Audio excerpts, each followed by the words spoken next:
Shalom saudara-saudara semua. Shalom, shalom semuanya. Puji Tuhan kita masih bisa belajar Sekolah Sabat bersama Impromptu dan kita memasuki di tahun yang baru ya walaupun ini direkam sebelum tahun baru tapi Ya, pelajaran di tahun yang baru triwulan pertama dari tahun 2026 ya saudara. Eh, ini buku kita ya saya personally suka desainnya.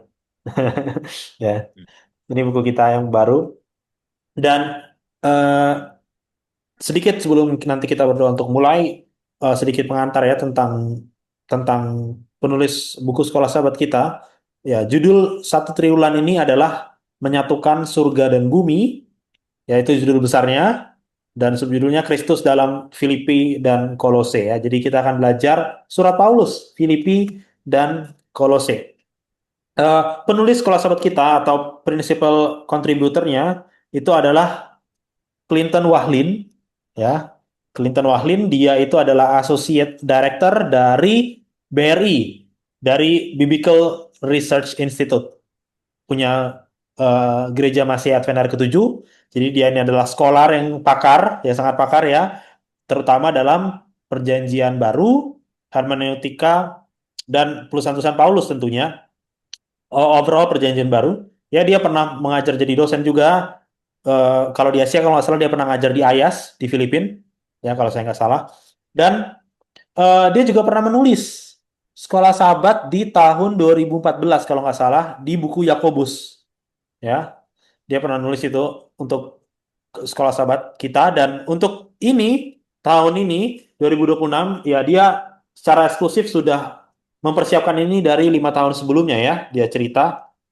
Eh, Ya memang kalau di sekolah sahabat kita itu nggak dia nulis sekarang nggak langsung diterbitkan ya. Ada banyak editornya dan mungkin 2-3 tahun baru baru diterbitkan kemudian. Ya, jadi ya kita sangat bersemangat untuk mempelajari ini tentunya. Dan seperti biasa, sebelum kita mulai, kita akan berdoa terlebih dahulu.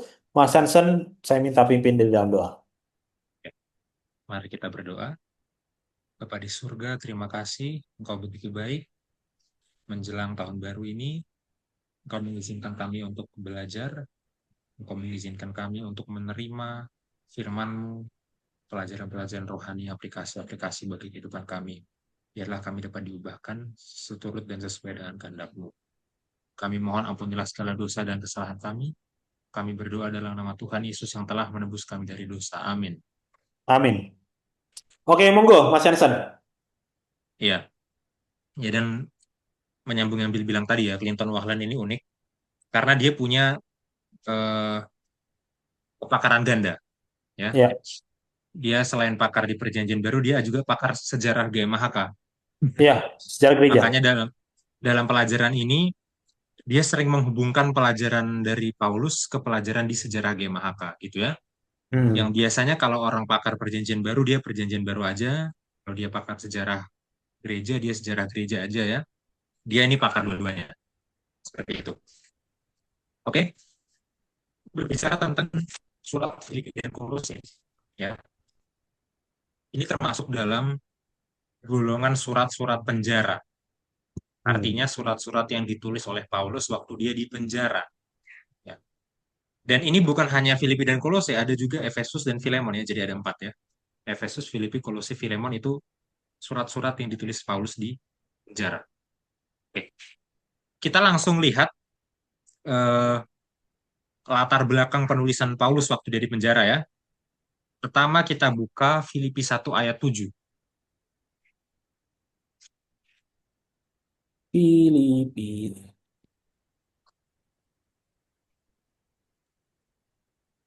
Ayat 7. Memang sudahlah sepatutnya aku berpikir demikian akan kamu semua, sebab kamu ada di dalam hatiku. Oleh karena kamu semua turut mendapat bagian dalam kasih karunia yang diberikan kepadaku, baik pada waktu aku dipenjarakan maupun pada waktu aku membela dan meneguhkan berita Injil. Ya, di situ ada frasa baik pada waktu aku di penjara ya. Jadi memang waktu Paulus menulis surat ini ya, konteksnya itu dia sedang di penjara. Itu jelas ya.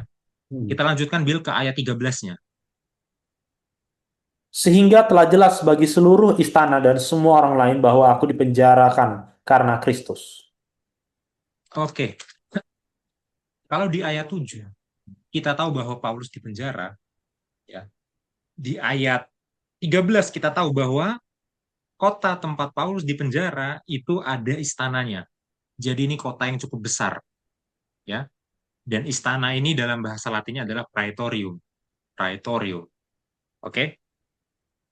Memang si Paulus nggak sebut nama kotanya kota apa, ya. Dan karena itu ini apa ya?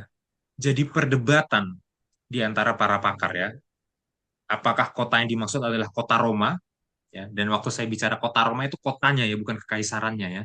Ya sama seperti negara Guatemala ibu kotanya adalah Guatemala ya. Negara Kuwait ibu kotanya adalah kota Kuwait ya, sama. Kaisaran Roma ibu kotanya adalah kota Roma. Jadi waktu saya sebut Roma itu kota Roma, bukan keseluruhan kekaisarannya. Oke. Apakah Paulus menulisnya ini di kota Roma atau di kota Efesus atau di kota Kaisarea, ya, ini yang jadi perdebatan. Dan tempat di mana Paulus menulis surat ini, di kota mana Paulus dipenjara dan menulis surat ini, itu mempengaruhi penanggalan penulisannya. Oke, kalau surat ini ditulis di Efesus, maka surat ini ditulis sekitar tahun 53 Masehi, ya. Tapi kalau surat ini ditulis di kota Roma, maka surat ini ditulis tahun 62 Masehi, ya. Jadi apa dampaknya itu mempengaruhi penanggalannya juga. Nah, pertama kita bahas dulu yang Efesus ya. Efesus ini adalah pendapat yang cukup lemah. Ya. Kenapa? Karena Alkitab sama sekali tidak menyebutkan kalau Paulus pernah dipenjara di Efesus. Ya memang sih tidak disebutkan bukan berarti tidak pernah gitu kan. Ya, bener juga. Tapi saksinya kurang kuat itu maksudnya. Ya, saksinya kurang kuat.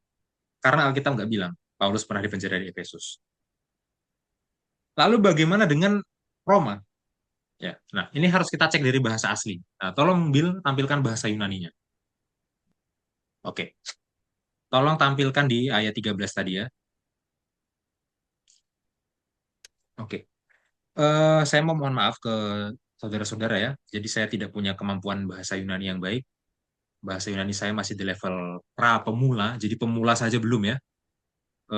Tentu saya tidak bisa baca ini dan langsung mengerti itu. Apalagi menerjemahkan, menganalisis grammarnya ya tidak bisa. Ya, jadi mungkin saya hanya akan kutip-kutip satu dua kata ya, dan saya berharap semoga itu nggak salah dari konteksnya ya, karena biasanya kalau orang yang mengerti bahasanya dia bisa notice hal yang hanya orang yang mengutip nggak bisa paham gitu ya. Ya. Tolong Bill di hover di kata Praetorian Guard. Ya, oke. Di situ dalam bahasa Yunani adalah Praetorio, Praetorio. Oke, itulah kata Yunani yang diterjemahkan ke bahasa Indonesia sebagai istana. Ya, nah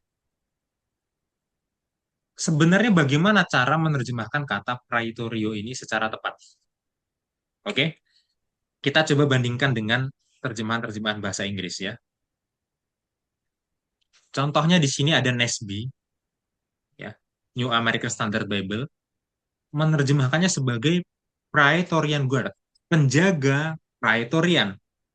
Oke, jadi Nesby memahami Praetorio ini bukan sebagai sebuah tempat, tapi sebagai orangnya, penjaganya, gitu ya. Nah, menariknya Nesby kasih catatan kaki. Nah, tolong Bill, di hover ke catatan kakinya.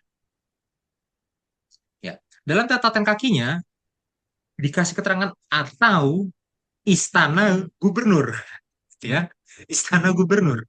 Nah, jadi Nesby meskipun pilihan penerjemahnya beda dengan terjemahan baru, ya, terjemahan baru menerjemahkannya sebagai istana sebuah tempat dan Nesby menerjemahkannya sebagai orangnya, penjaganya, tapi Nesby mengakui bahwa ini bisa diterjemahkan juga sebagai tempatnya, sebagai istana. Oke. Nah, sekarang kita lihat King James Version ya. King James Version menerjemahkannya sebagai the palace ya, the palace, istana. Oke. Yang mana King James Version ini sama ya pendekatan penerjemahnya dengan terjemahan baru bahasa Indonesia. Oke. Nah, artinya dari kita membandingkan terjemahan-terjemahan ini ya, ada dua pendekatan. Pendekatan pertama adalah praetorio, ya, yang sedikit informasi, praetorio ini bukan kata asli Yunani, tapi serapan dari bahasa Latin, praetorium gitu ya. Jadi bukan Yunani asli, diserap dari Latin, karena ini adalah istilah teknis dalam bahasa Latin ya. Jadi praetorio ini entah dipahami sebagai tempat, ya, istananya, atau dipahami sebagai orang, penjaga-penjaganya, guardnya. Ada dua pendekatan. Ya. Nah, yang mana yang paling akurat? Memahami ini sebagai tempat atau memahami ini sebagai orang-orangnya? Ya, caranya mudah sekali. Caranya adalah kita baca saja ayat 13 itu dengan lebih teliti. Ya, coba. Sehingga telah jelas bagi seluruh istana dan semua orang lain, ya, telah jelas, telah diketahui. Ya, siapa yang bisa mengetahui? Tempat atau orang? Ya, apalagi udah ada keterangan dan semua orang lain. Ya, apakah tempat disandingkan dengan orang? Enggak kan? Harusnya orang disandingkan dengan orang gitu ya. Jadi telah jelas bagi orang-orang yang di istana, maksudnya penjaga istana, penjaga praetorium itu, dan semua orang lain, bahwa Paulus dipenjarakan dalam Kristus, karena Kristus. Ya, maka dari konteksnya, siapa sih orang-orang yang mengenal Injil ini? Ya, itu penjaga istana, bukan istananya. Pertanyaan selanjutnya adalah, karena penjaga istana ini ya, yang adalah prajurit terbaik dalam tentara Romawi, yang adalah pasukan yang melindungi Raja Roma, yang adalah orang-orang yang mengawasi raja di penjara, ya, orang-orang ini adanya di kota mana? Pertanyaannya kan begitu. Apakah mereka ada di kota Efesus? Tidak ya. Apakah mereka ada di kota Kaisaria? Tidak ya. Penjaga istana ya, Praetorian Guard, itu adanya di kota Roma. Adanya di ibu kota dari Kekaisaran Roma yang adalah kota Roma sendiri.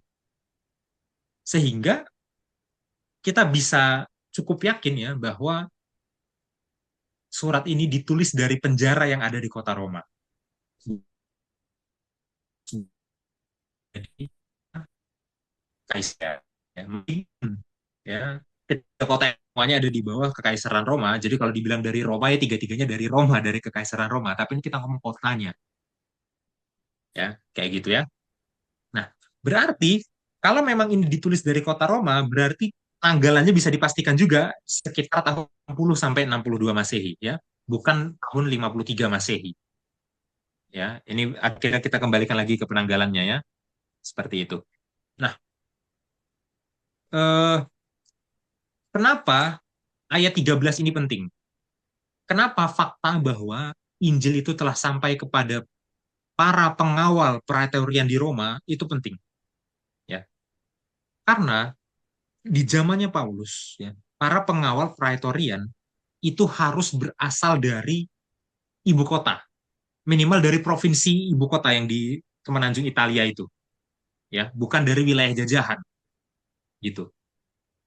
Oke, tapi ada pengecualian, ya, karena ada beberapa daerah jajahan itu yang sudah sangat dekat dengan pemerintahan pusat, sampai mereka itu dapat status setara dengan pemerintah pusat.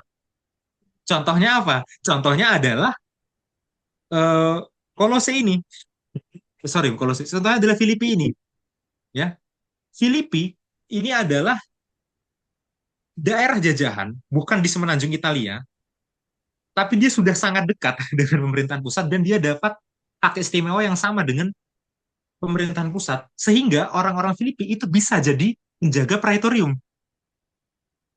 Itu, ya. Nah, kemungkinan orang-orang Kristen di Filipi itu kenal dengan beberapa penjaga praetorium yang udah dapat jabatan di Roma, di kota Roma, di ibu kota, gitu ya. Dan itu di tengah orang Filipi yang sedang dianiaya itu jadi kabar baik, ya. Oh, ternyata kabaran ini bisa sampai kepada orang-orang yang kami kenal yang udah mendapatkan jabatan. Ternyata kabaran ini bisa sampai ke elit-elit, para elit, ya. Bayangkan kalau kita berhasil menginjil, ya, apa ke lingkar istana misalkan. Nah, atau kita berhasil menginjil ke lingkarannya DPR RI misalkan. Ya, seperti itulah yang membuat mereka senang gitu ya. Artinya kabar ini bisa menembus batas-batas pemerintahan. Ya, makanya ini sangat penting kabaran ini disampaikan oleh Paulus. Ya, para penjaga pretorium, orang-orang besar itu sudah kenal Injil kok itu maksud Paulus ya. Nah, oke, sekarang kita ke surat Kolose. Kolose 4 ayat 3, gitu. Tolong.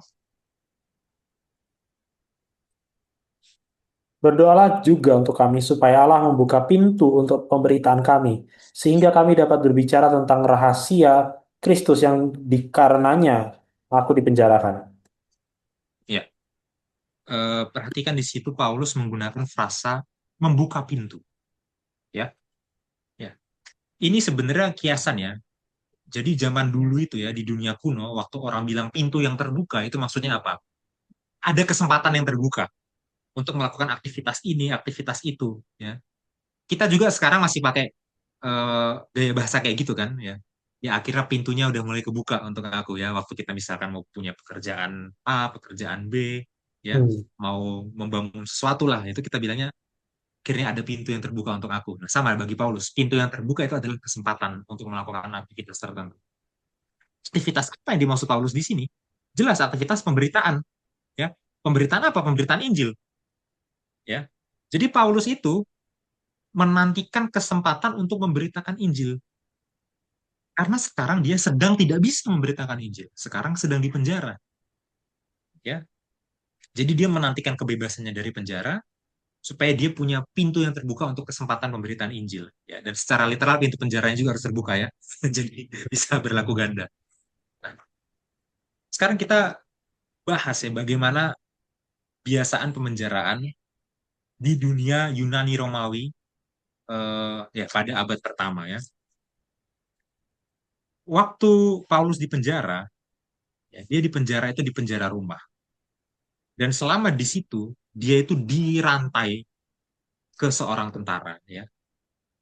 Jadi bukan hanya dikurung, tapi ada satu orang tentara yang menjaga dia dan dia dirantai ke tentara itu, jadi dia nggak bisa ngapa-ngapain, pergerakannya terbatas, gitu ya.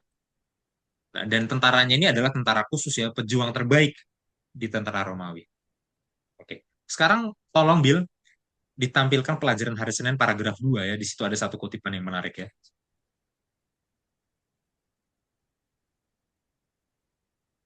Senin paragraf 2. Di tempat lain, Paulus menyebutkan bahwa ia dibelenggu. Filemon 10:13. Meskipun berada dalam tahanan rumah di Roma, ia dirantai kepada seorang prajurit elit Romawi. Ignatius, seorang Kristen pada awal abad kedua yang dirantai seperti ini, menggambarkan para prajurit itu berlaku seperti binatang buas, yang justru semakin akan buruk ketika mereka diperlakukan dengan baik. Michael W. Holmes, editor The Apostolic Fathers, Grand Rapids Baker Academic 2007. Iya, jadi di sini penulis sekolah sahabat kita, Clinton Wahlen ya, mengutip Bapak Apostolik. Ya. Nah, Bapak Apostolik itu apa? Bapak Apostolik itu adalah Bapak gereja yang masih ketemu dengan para rasul. Gitu ya. Jadi dia generasi pertamanya Bapak gereja, dia sudah bukan era Alkitab lagi, tapi dia masih punya kesempatan untuk bertemu dengan para rasul. Gitu ya. Di sini mengutip seorang Bapak Apostolik yang namanya adalah Ignatius dari abad kedua. Ya. Yang artinya ini nggak jauh jaraknya dari abad pertama, dari zaman Paulus di penjara. Dan karena jaraknya nggak jauh, maka budaya pemenjaraannya kira-kira masih sama, gitu ya. Ya, apalagi zaman itu kebudayaan itu nggak terlalu berubah cepat, nggak kayak sekarang ya. Baru beda berapa tahun, itu udah banyak hal-hal baru ya. Tapi dulu itu dari abad pertama ke abad kedua nggak terlalu banyak hal-hal baru ya. Ya, jadi kira-kira pengalaman pemenjaraan Ignatius, meskipun udah beda abad, itu masih sama dengan pengalaman pemenjaraannya Paulus. Ya. Ignatius juga dirantai, sama seperti Paulus. Dan menurut kesaksian dari Ignatius, dia bilang, penjaga-penjaga penjara ini seperti binatang buas. Ya. Semakin kita baik ke mereka, semakin kita akan disakiti. Hmm. Ya, nggak tahu juga kenapa itu ya. Apakah mereka punya sindrom gitu ya? Apa mereka merasa puas waktu menyakiti orang? Jadi waktu orangnya baik, ya kawanannya si orang yang di penjaranya ini baik, dia sebagai penjaga malah merasa semakin Mungkin. berhak untuk menyiksa gitu. Nggak tahu juga kenapa itu ya. Tapi itu yang terjadi. Jadi kira-kira itu juga yang dialami oleh Paulus. Ya. Nah, simpulannya adalah selain kita tahu latar belakang penulisannya, kita jadi tahu apa yang dialami oleh Paulus. Kita tahu pengalamannya, kita tahu penderitaannya. Ya. Paulus menyerahkan hidupnya itu untuk melayani Yesus. Dan kalau pelayanannya itu di dalamnya termasuk menjadi seorang tahanan, termasuk disiksa oleh prajurit, ya, dia siap. Dia siap ya. Ya, memang dia menantikan pintu itu terbuka untuk punya kesempatan untuk menginjil lagi, ya kan? Tapi nanti kita akan baca satu ayat yang cukup terkenal ya. Dia bilang juga mati adalah keuntungan. Dia bilang itu ya. Dan itu konteksnya dalam penyiksaan penjara ini ya. Tapi kita nggak akan bahas itu dulu ya. Kita simpan untuk pelajaran-pelajaran selanjutnya. Oke, sampai di sini. Silahkan tanggapannya, Bill. Iya. Menurutku ini kan surat yang ditulis dari penjara ya. Pada saat dia ditahan lah bisa dibilang ya. Karena tadi konteksnya dia dia juga tahanan rumahan gitu kan. Eh, oke lah dia sedang ditahan dan movementnya sangat restriktif kan.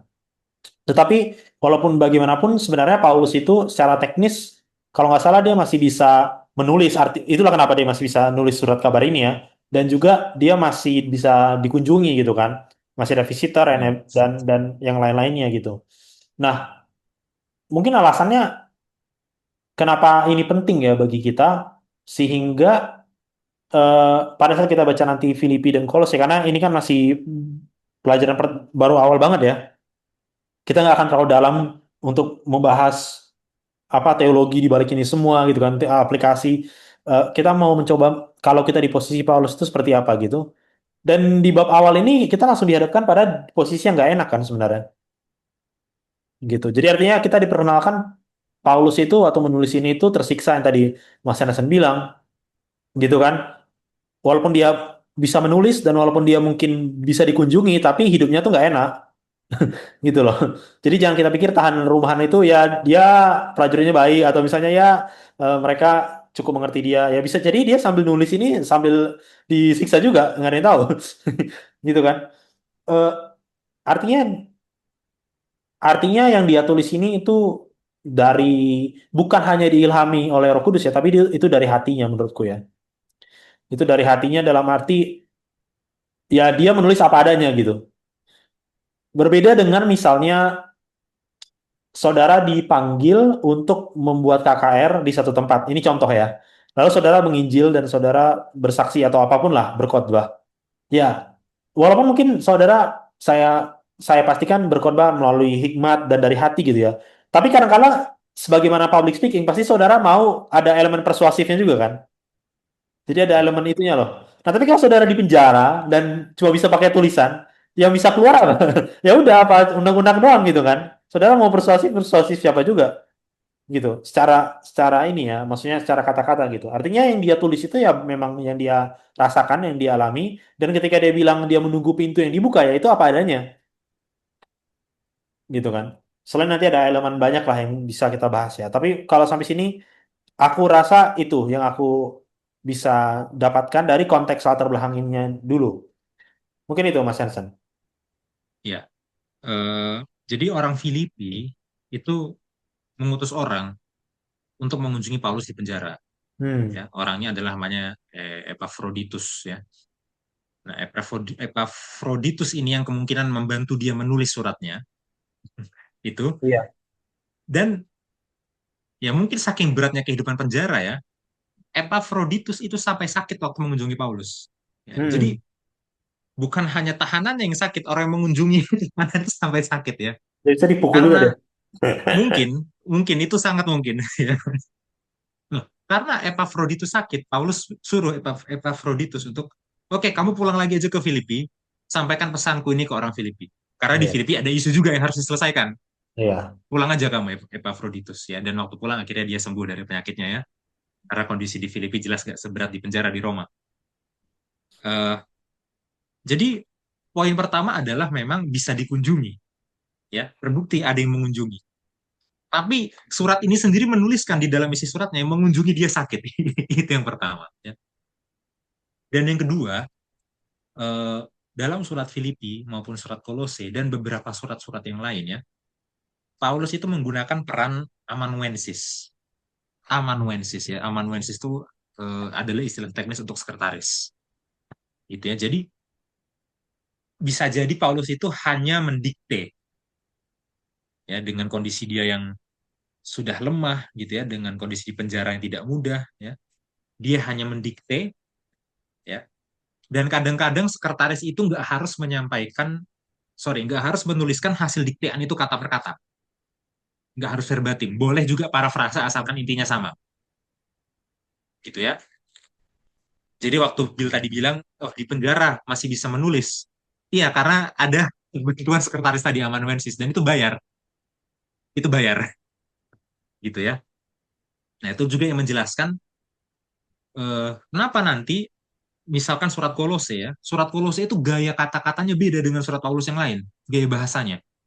Dan nanti akhirnya ada pakar-pakar yang kritikal, yang liberal bilang, oh surat Kolose itu tidak ditulis oleh Paulus karena gaya bahasanya berbeda.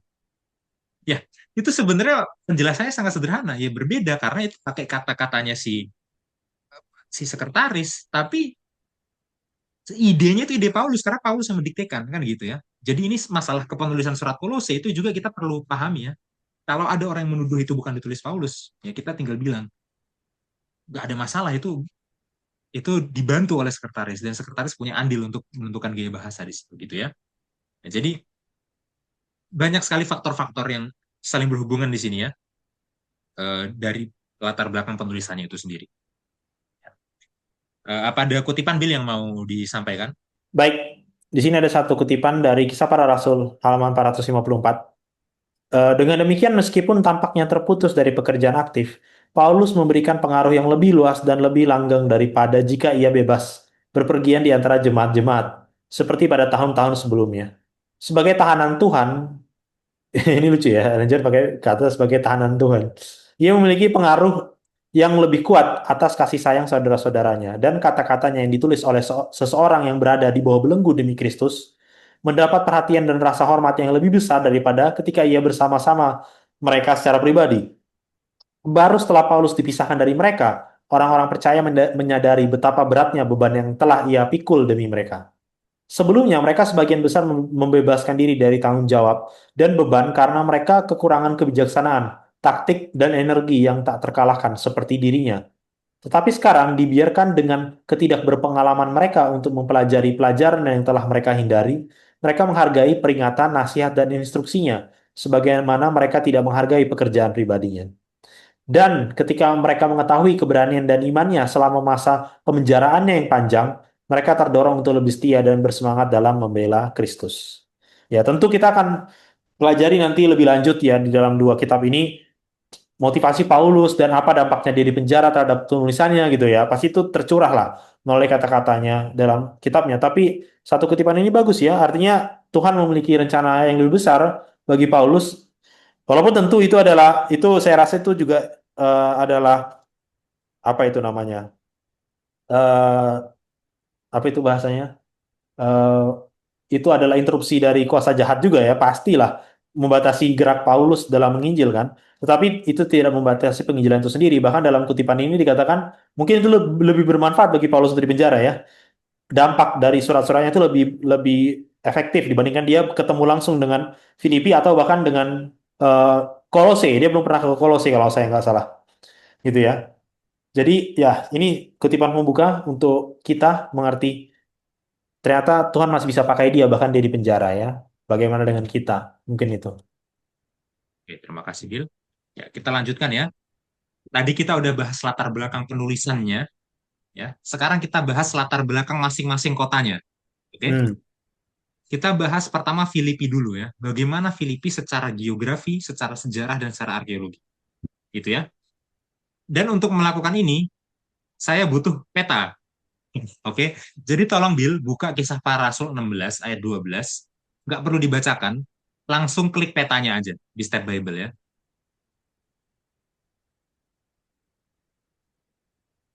kota Filipi? Step Bible. Kisah para Rasul. 16 ayat 12.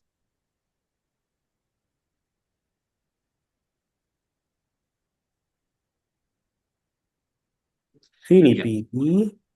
Map. oke, kita tunggu loadingnya. Ya, ini petanya sebenarnya panjang ya, Bill bisa nggak usah di zoom Ya. in zoom out, tapi bisa scroll kiri kanan nanti ya selagi kita bicara ya. Tapi yang mana Filipi yang ada di lingkaran merah? Oke lah, zoom zoom sedikit deh, boleh deh. Nah, Ya, itulah Filipi ya. Nah, Filipi ini ada di provinsi apa, Bill? Kelihatan di situ. Filipi ada di Provinsi Makedonia. Makedonia ya, kelihatan di situ jelas ya. Nah, dan Filipi ini ada di dataran tinggi ya. Dia ini subur, tanahnya subur, dan dia ada di 16 kilometer dari pelabuhan di Neapolis. Ya, kita lihat di situ ya. Filipi kan di sekitarnya itu banyak laut ya. Nah, mungkin untuk mempermudah membayangkan jarak dari Filipi ke pelabuhan, tolong tampilkan yang versi Google Map. Ada juga di Step Bible, Bill. Oke. Waduh. Enggak, ada di situ. Ada di situ tadi, tinggal ke atas. Ya, Google lah ya, ini nggak ke ya, scroll. di zoom in dikit boleh? Ya, oke, sampai di sini aja. Terlalu zoom, sorry. Nah, Ya, itu eh, yang dikasih. Ntar, Bill, zoom out dulu.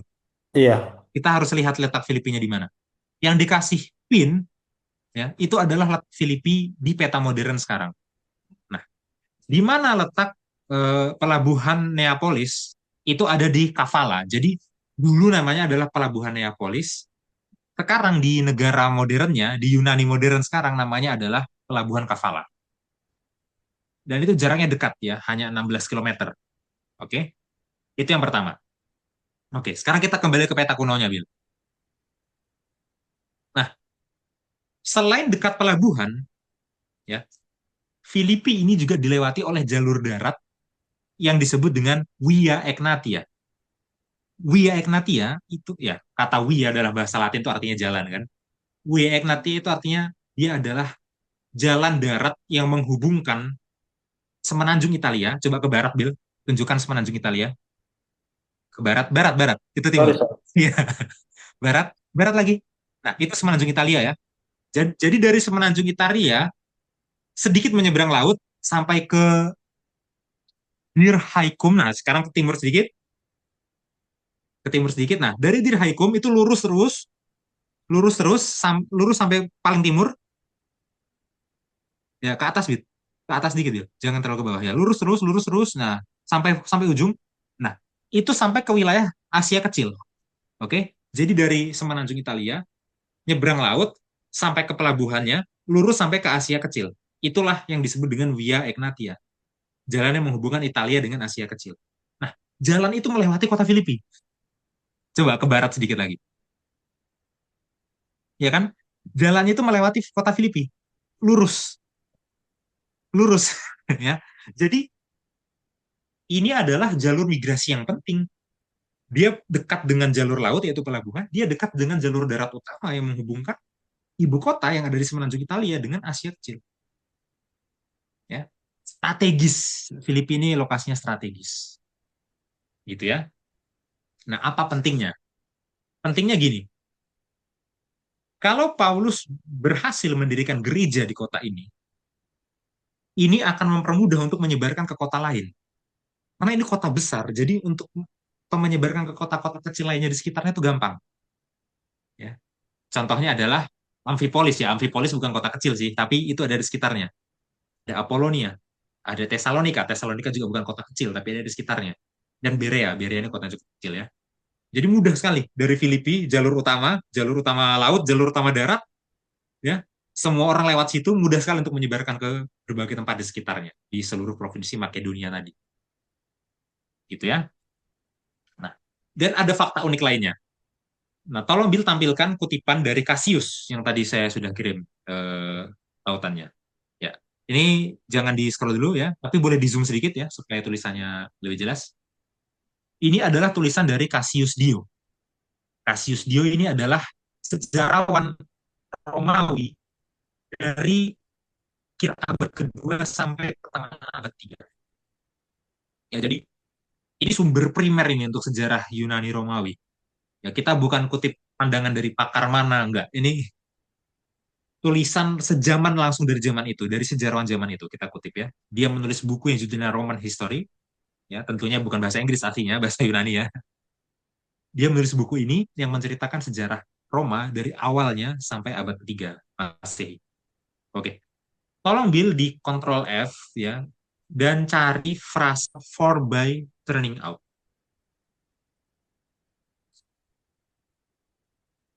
Oke, yang itu betul.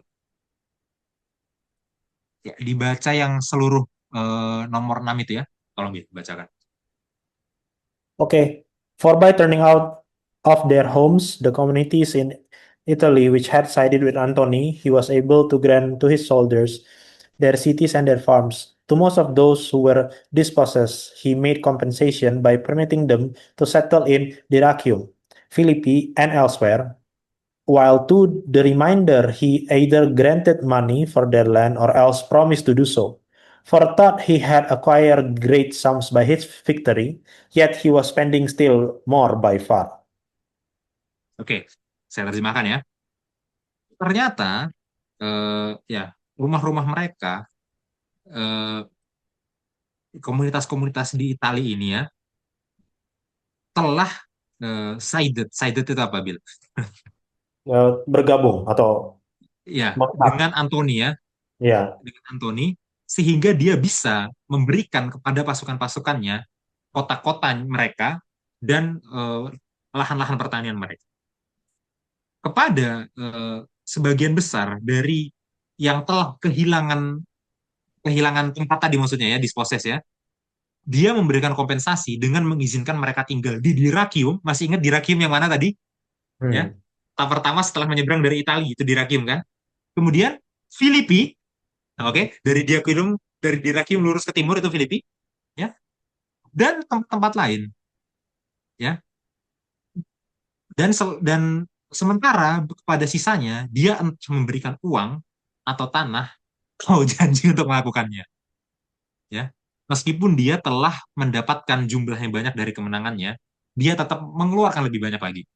Ya, kita nggak akan bahas semuanya, ya, karena ini sejarahnya panjang ini sejarah Romawi di sini ya. Tapi poinnya adalah gini, pasukan-pasukan yang sudah pensiun tadi, ya, tentara-tentara yang sudah pensiun, yang sudah purna tugas, itu mereka dikirim ke Filipi, ya, di Rakium, Filipi dan sekitarnya. Jadi ke kota-kota di sekitar wilayah provinsi Makedonia, yang utamanya jelas Filipi di situ. Wah, jadi Filipi ini bukan hanya kota yang strategis, dia adalah kota old money. Kita bilangnya gitu, kota old money, kota pensiunan militer, ya. Jadi banyak sekali tentara-tentara dari semenanjung Italia, dari Roma ibu kota, yang setelah pensiun perang mau menikmati masa tuanya, ya hidup enak di Filipi, gitu ya. Ini nggak ngarang, ini sumber primer sejarawan dari zaman itu, ya Cassius Dio yang mencatat. Artinya kota ini meskipun letaknya sudah lebih ke timur, pengaruh Roma ibu kotanya itu kuat sekali, ya dengan datangnya para pensiunan ini, gitu ya. Itulah kenapa meskipun dia ada di daerah timur yang umumnya itu berbahasa Yunani, dia bahasa utamanya adalah bahasa Latin, bahasa orang ibu kota, bahasa utama di Filipina. Apa buktinya? Buktinya adalah dari peninggalan-peninggalan arkeologi, prasasti-prasasti yang ada di Filipina yang berasal dari abad pertama. Itu apa semua inskripsi-inskripsinya itu dalam bahasa Latin. Ya, dan muncul beberapa istilah seperti duimuire, aediles, paestor, ya. Itu adalah istilah-istilah Romawi, istilah-istilah Latin untuk menyebut pejabat kota. Ya, jadi kalau kita pelajari arkeologi kota Filipi, ya, yang itu letaknya sebenarnya lebih ke Yunani, lebih ke wilayah jajahan, ya, tapi Inskripsi-inskripsinya adalah inskripsi-inskripsi bahasa Latin seperti seakan-akan itu orang ibu kota semua yang tinggal di situ. Ya, Hmm. itu jelas sekali bahwa kota ini dikelola menurut kebiasaan Romawi dengan banyaknya pensiunan-pensiunan tadi. Gitu ya. Oke, pertanyaan selanjutnya adalah gini. Lalu bagaimana ceritanya Injil bisa nyampe ke kota Filipi? Ya, setelah kita pelajari geografi, sejarah, arkeologi, gimana ceritanya Injil bisa nyampe ke sini? Itu kan pertanyaan penting. Oke, kita sekarang baca kisah para rasul 16 ayat 7 sampai 12. Tolong tampilkan.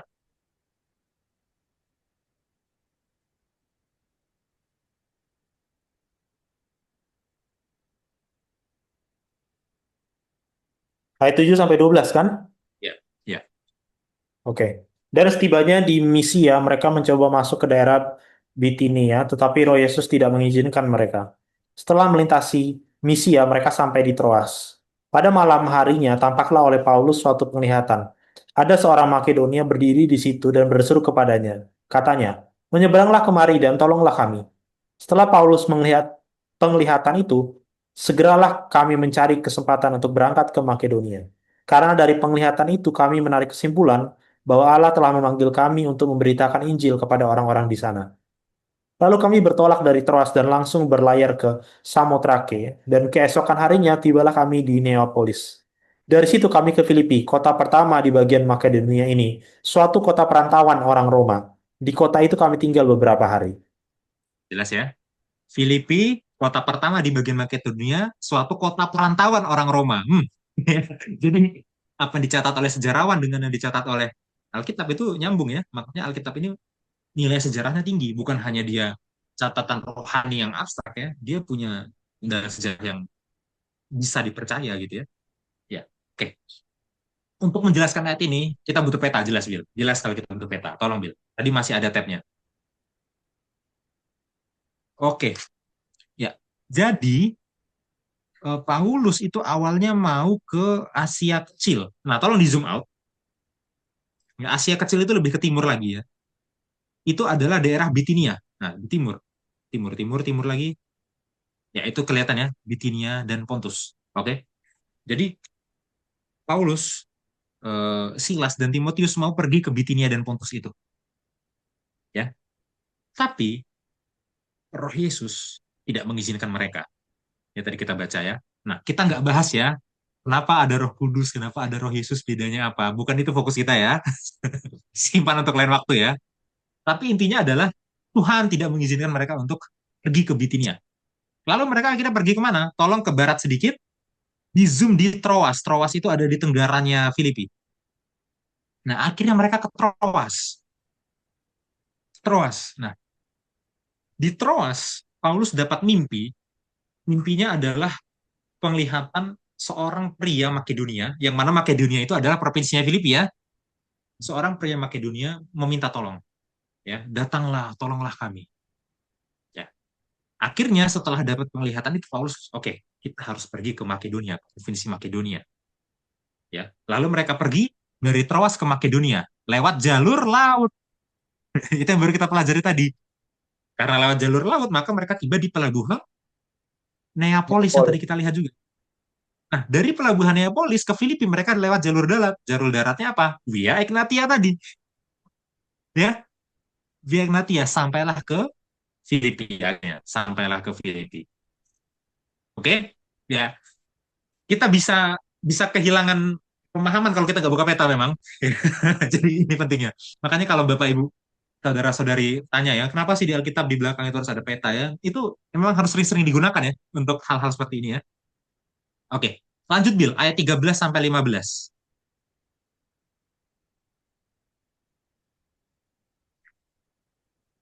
Pada hari Sabat kami keluar pintu gerbang kota. Kami menyusur tepi sungai dan menemukan tempat sembahyang Yahudi yang sudah kami duga ada di situ. Setelah duduk kami berbicara kepada perempuan-perempuan yang ada berkumpul di situ. Seorang dari perempuan-perempuan itu bernama Lydia turut mendengarkan. Ia seorang penjual kain ungu dari kota Tiatira yang beribadah kepada Allah. Tuhan membuka hatinya sehingga ia memperhatikan apa yang dikatakan oleh Paulus. Sesudah ia dibaptis bersama-sama dengan seisi rumahnya, ia mengajak kami, katanya. Jika kamu berpendapat bahwa aku sungguh-sungguh percaya kepada Tuhan, marilah menumpang di rumahku. Ia mendesak sampai kami menerimanya. Oke, ya. Nah, kita nggak akan bahas doktrin sahabatnya di sini ya, itu untuk lain waktu ya. Tapi yang kita mau bahas adalah gini. Di dalam kota Filipi, belum banyak orang percaya. Karena untuk cari sinagog, mereka nggak bisa cari di dalam kota. Mereka carinya sampai keluar pintu gerbang kota. Artinya di dalam kota nggak ada sinagog. Di dalam kota nggak ada orang percaya. Satu-satunya sinagog terdekat yang mereka bisa dapat harus keluar pintu gerbang kota. Ya. Dan di situ ada kumpulan perempuan yang sedang beribadah ya. Di situ ya. Nah, salah satu dari perempuan itu adalah Lydia. Ya. Dan Lydia beserta satu keluarganya, dia percaya, dia dibaptis. Nah, Lydia ini adalah orang kaya ya. Eh, ya, yang pertama dia punya usaha, dia adalah seorang wanita pebisnis, jadi dia orang kaya. Tapi alasan kedua yang membuktikan dia kaya adalah rumahnya besar, ya kan? Rumahnya cukup untuk menampung Paulus, untuk menampung rekan seperjalanan Paulus. Jadi ini orang kaya, ya. Sehingga kemungkinan pelayanan Paulus selama di Filipi, ya, itu adalah eh, hasil dukungan dana dari Lydia juga, sponsor dari Lydia, ya. Nah, jadi kalau kita tanya gimana sih ceritanya Injil bisa sampai ke Filipi? Ya ceritanya tadi, karena Paulus dapat mimpi dia nggak jadi ke Bitinia, akhirnya jadinya ke Filipi dan di Filipi di situ dia menginjil, ya. Dan benih pertama dari penginjilannya adalah Lydia dan keluarganya. Itulah awal Injil bisa sampai ke Filipi. Sebelum akhirnya dari Lydia berkembang lagi ya, akhirnya orang Kristen makin banyak. Tapi ini awalnya, kisah para Rasul 16. Oke, lanjut Bill, ayat 24 sampai 25.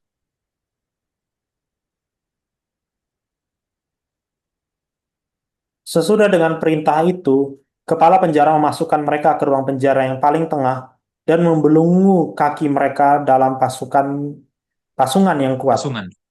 Tetapi kira-kira tengah malam Paulus dan Silas berdoa dan menyanyikan puji-pujian kepada Allah dan orang-orang hukuman lain mendengarkan mereka.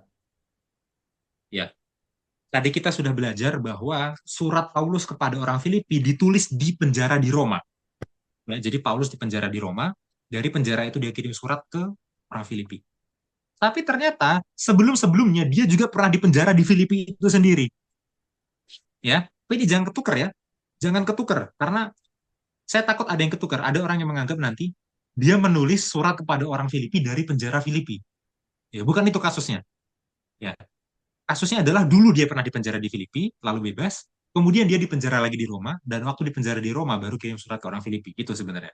Ya, dan ya di situ mereka berdoa, nyanyi puji-pujian ya, dan para tahanan mendengarkan mereka. Sehingga salah satu keluarga lain yang akhirnya menerima kebenaran selain keluarga Lydia tadi adalah keluarganya sipir penjara, keluarganya kepala penjara. Ya. Itulah benih-benih Kristenan, benih-benih Injil yang ada di Filipi. Ya. Dari keluarga Lydia, dari keluarga sipir penjara. Di situ dua keluarga itu terus-menerus menyebarkan sampai komunitas Kristen di Filipi jadi semakin besar, semakin banyak. Ya.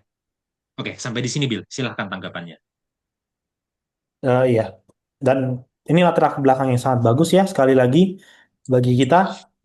Eh, ya, kalau kita baca tulisan Paulus ini, ya mungkin karena saya dalam pelayanan saya associated mostly with missionary ya. Ya kurang lebih sama ya.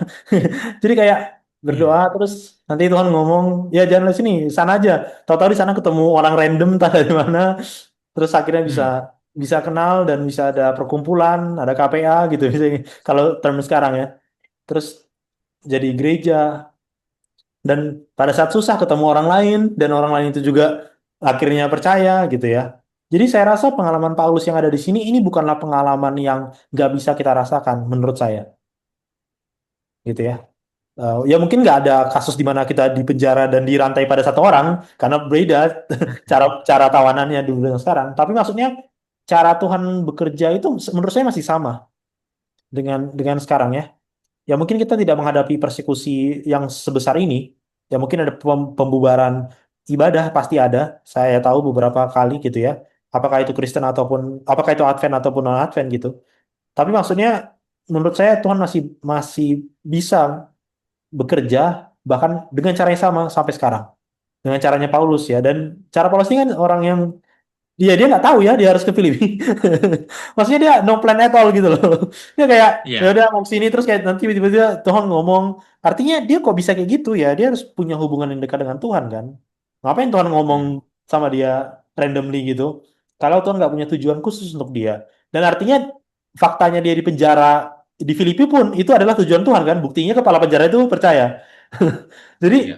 bagaimanapun caranya setan berusaha supaya Injil itu tidak masuk ke Filipi, ya sinagognya ada di luar gitu kan, Paulus di penjara di Filipi, tapi tetap aja ya kalau Tuhan udah panggil dia ya mau apa gitu kan, asalkan Paulusnya mau.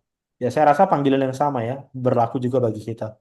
Mungkin itu Mas Jansen yang saya notice dari beberapa ayat ini. Oke, ada kutipan yang mau disampaikan? Belum. Belum ada. Ya, berarti sekarang kita bahas latar belakang geografi, sejarah, dan arkeologi dari kota Kolose ya. Dan Hmm. lagi-lagi, saya butuh peta. Peta Filipi tadi boleh di-close ya. Sekarang buka Kolose 1 ayat 2 dan tampilkan petanya Kolose.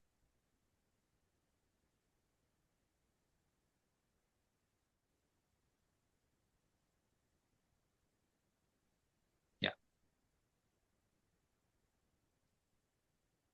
Oke, ke kanan, Bil. Ke timur ya, di situ Kolose ya. Masih ingat tadi Filipi di mana? Di sini.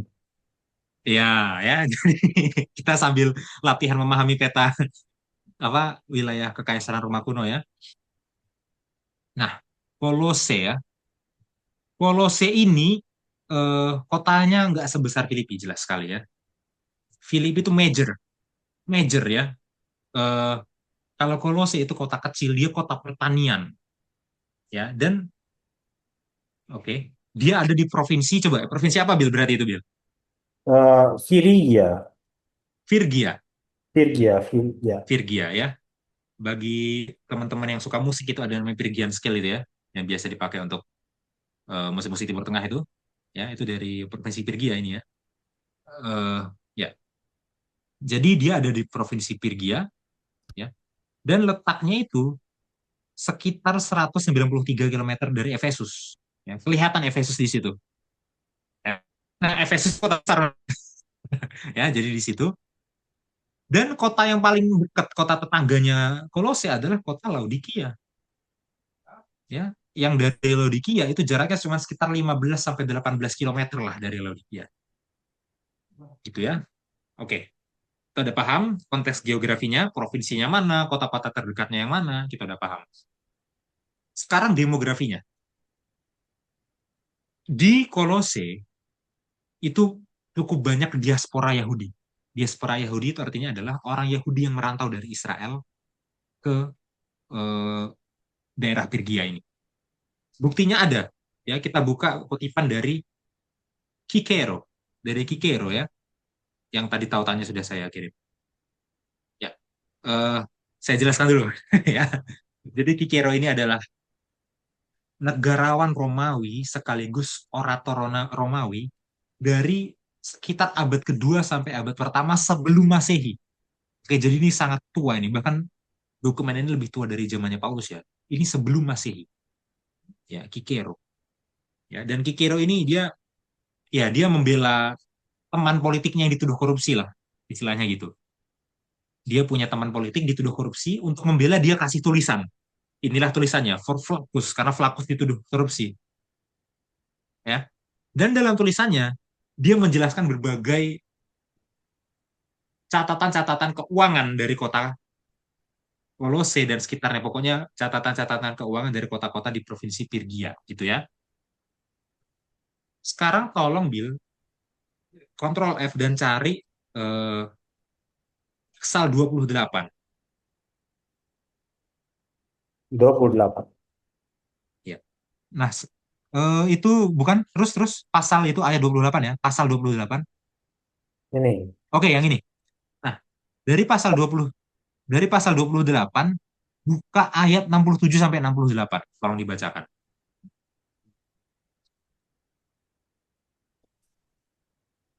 Oke. 67 sampai 68. As gold under pretense of being given to the Jews was accustomed every year to be exported out of Italy and all the provinces to Jerusalem. Flaccus issued an edict establishing a law that it should not be lawful for gold to be exported out of Asia. And who is there, O judges, who cannot honestly praise this measure? The Senate had often decided, and when I was consulate, came to a most solemn resolution that gold ought not to be exported. But to resist this barbarous superstition were an act of dignity to despise the multitude of Jews, which at times was most unruly in the assemblies in defense of the interests of the republic, was an act of the greatest wisdom.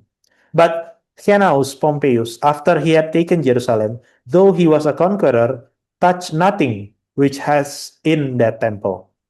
28. In the first place, he acted wisely as he did in many other instances, in leaving no room for his detractors to say anything against him, in a city so prone to suspicion and to evil speaking. For I do not suppose that the religion of the Jews, our enemies, was any obstacle to that most illustrious general, but that he was hindered by his own modesty. Where then is the guilt? Since you nowhere impute any theft to us, since you approve of the edict, and confess that it was passed in due form, and did not deny that the gold was openly sought for, and produce the facts of the case themselves show that the business was executed by the instrumentality of men of the highest character. There was 100 weight of gold, more or less, openly seized at Apamea and weighted out in the forum at the feet of the praetor by Sextus Casus, a Roman knight, a most excellent and upright man. 20 pounds weight or a little more were seized at Laodicea by Lucius Padoceus, who is here in court one of our judges. Some was seized also at Adramitium by Cnaeus Domitius, the lieutenant, and a small quantity at Pergamus. Ya, panjang ya, panjang dan asing sekali ya bagi kita ya. Karena ini sumber primer, jadi ini dokumen sejarah sumber langsung sejaman dari eh, orang Romawi itu sendiri gitu ya. Ya intinya Ikero membela Flaccus. Flaccus tuh gak korupsi, intinya gitu kan. Dia nggak Ya, korupsi emas, dia nggak korupsi emas. Terus emasnya ini dari mana dan kemana? Emas-emas ini ya ada di sekitar wilayah Pirgia, termasuk di dalamnya Kolose. Itu dikumpulkan oleh orang Yahudi yang merantau di sana. Dan dalam jumlah yang sangat banyak dikirim ke orang Yahudi yang ada di Yerusalem. Ini membuktikan apa? Bahwa banyak orang Yahudi perantau di Versi Pirgia, khususnya di kota Kolose. Banyak yang merantau, karena banyak yang merantau, maka mereka bisa mengumpulkan banyak emas untuk dikirim ke Yerusalem. Ya. Jadi sebenarnya meskipun ini tujuannya untuk membela temannya yang korupsi, kita jadi dapat info, oh berarti banyak dong orang Yahudi ya di zaman itu yang udah merantau ke Kolose ya. Ya, banyak orang Yahudi yang merantau ke Kolose. Ya. Jadi beda dengan apa? Di Filipi susah cari sinagog tadi. Di Kolose gampang cari sinagog ya. Udah banyak perantaunya di sana.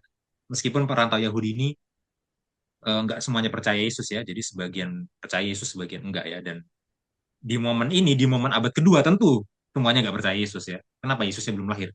Ini kan abad kedua sebelum Masehi. Yes. Oke. Eh, dan bukti lain yang menarik juga dari kota Kolose adalah kalau kita lihat koin-koin yang ditemukan di penggalian arkeologi Kolose. Ya. Dari koin-koin itu menunjukkan bahwa mereka ini menyembah banyak dewa. Oke, dan ini jadi tantangan bagi orang-orang Yahudi yang tinggal di sana merantau ya, karena mereka bisa terpengaruh dengan orang-orang pagan kan. Ya, ini contoh dewa-dewi yang mereka sembah ya, saya nggak sebutkan semuanya ya. Mereka menyembah Dewi Artemis dari Efesus. Kenapa? Efesus itu kota tetangga yang kota besar, gitu ya. Saya sekarang tinggal di Blora, ini sekarang lagi di Blora liburan ya. Tentu saja Blora ini banyak pengaruh dari Semarang, dari Surabaya, dari Jogja, kota-kota terbesar yang ada di sekitarnya. Ya sama. Mereka Kolose kota pertanian kecil ya, pengaruh terbesar dari Efesus, kota terbesar yang di sekitarnya. Mereka menyembah Zeus, Zeus dari Laodikia. Laodikia itu juga kota besar itu yang tetangga mereka, ya. Kemudian dewa-dewi Mesir bahkan itu mereka sembah itu. Ya. Wah, teman-teman mulai bingung. Mesir kan jauh. Nggak sejauh itu ya. Coba kita lihat lagi di peta. Mesir itu tinggal ke selatan. Coba ke selatan, Bil. Ya, sip, itu Mesir ya. Jadi cuma nyebrang laut itu udah Mesir ya.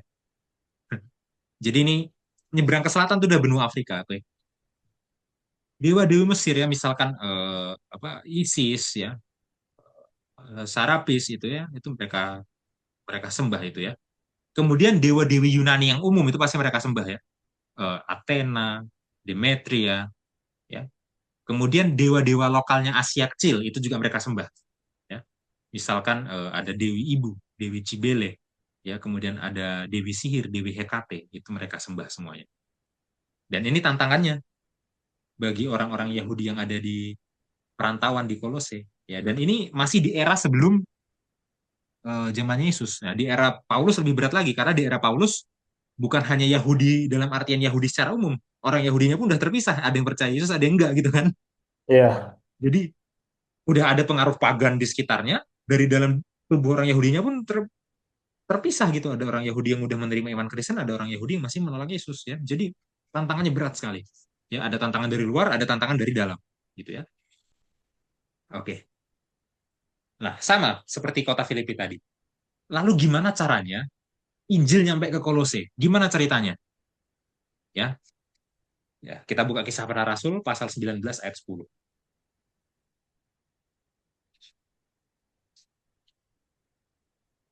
hal ini dilakukannya 2 tahun lamanya, sehingga semua penduduk Asia mendengar firman Tuhan, baik orang Yahudi maupun orang Yunani.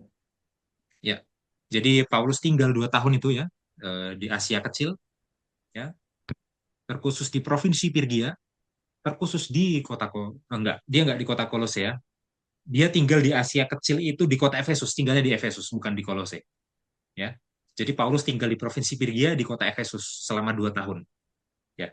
Dan selama 2 tahun di sana dia menginjili banyak sekali orang, baik yang Yahudi maupun yang Yunani. Oke. Kemungkinan besar salah satu dari hasil penginjilannya adalah orang yang namanya Ep Epafras. Epafras ya. Epafras ini adalah orang Kolose yang merantau ke Efesus. Ya biasalah ya, orang dari kota kecil merantau ke kota besar ya. Paulus menginjil di Efesus, ada Epafras, ya orang Kolose merantau ke Efesus. Bertobatlah dia menerima Injil, menerima kebenaran. Setelah menerima Injil, menerima kebenaran, dia pulang lagi ke kampung halamannya ke Kolose. Dan di Kolose, dia menginjil ke orang-orang Kolose, disitulah tersebar Injil di Kolose. Jadi tersebarnya nggak langsung lewat Paulus, tersebarnya secara tidak langsung. Ya, itu yang terjadi ya. Oke, kita bandingkan dengan Kolose 1 ayat 7. Ya.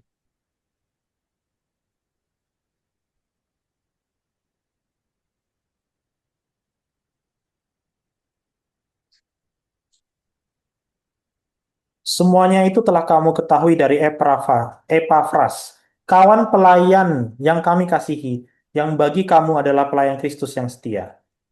Ya, ini tadi Bill sudah singgung ya. Memang jadi perdebatan sih, apakah Paulus pernah mengunjungi Kolose atau enggak. Ya, Hmm. saya bilang kemungkinan besar enggak. Kemungkinan besar enggak. Ya, tapi kalaupun kita mau kasih ya semacam skeptisisme gitu ya, bisa aja selama dia 2 tahun tinggal di Efesus. Efesus, sebenarnya dia sempat mengunjungi Kolose, cuma nggak dicatat aja. Karena kan nggak mungkin semua hal selama 2 tahun itu dicatat ya. Contohnya Paulus sarapan apa tiap pagi kan nggak dicatat gitu loh. Ya jadi mungkin aja ada 1 kali, 2 kali dia kunjungan, orang 2 tahun itu kan waktu yang lama. Mungkin, tapi sangat kecil kemungkinannya ya. Karena selagi nggak ada saksi langsung tuh buktinya lemah. Kalau kita hanya mau mengandalkan saksi langsung, saksi tertulis, ya dia hanya datang ke Efesus yang nggak datang ke Kolosenya. Itulah kenapa kebanyakan pakar berpendapat dia memang nggak ke Kolose. Ya. Dan di ayat 7 Paulus nggak bilang kalau aku yang mengabarkan kalian Injil loh. Nah, Biasanya di surat-surat lain kalau Paulus sendiri yang mengabarkan dia bilang aku yang sewaktu itu aku mengabarkan ke kamu ya bilang sering dia bilang gitu kan kalau iya. dia sendiri yang menginjil. Di ayat 7 Paulus nggak bilang dia yang menginjil. Ya, itu serius dia sengaja. Kalau bukan dia yang menginjil berarti bukan dia. Kalau itu memang dia akan bilang kalau itu dia. Di surat-surat yang lain dia bilang. Karena ini bukan dia, ya maka dia bilang, ya Epafras yang menginjil ke kalian. Ya, jadi kemungkinan memang dia tidak berkunjung ke Kolose dan itu adalah kerjanya Epafras. Meskipun Epafras adalah hasil pekerjaannya Paulus juga. Ya, dan ya memang ini penginjilan yang luar biasa ya. Bukan hanya satu orang menginjil, tapi waktu satu orang menginjil yang diinjili jadi penginjil lagi. Ya, itu yang benar-benar berhasil tuh seperti itu. Ya. Dan di sisi lain ya Paulus ini dia punya moral yang tinggi ya. Dia nggak mau klaim hasil pekerjaan yang bukan pekerjaan dia.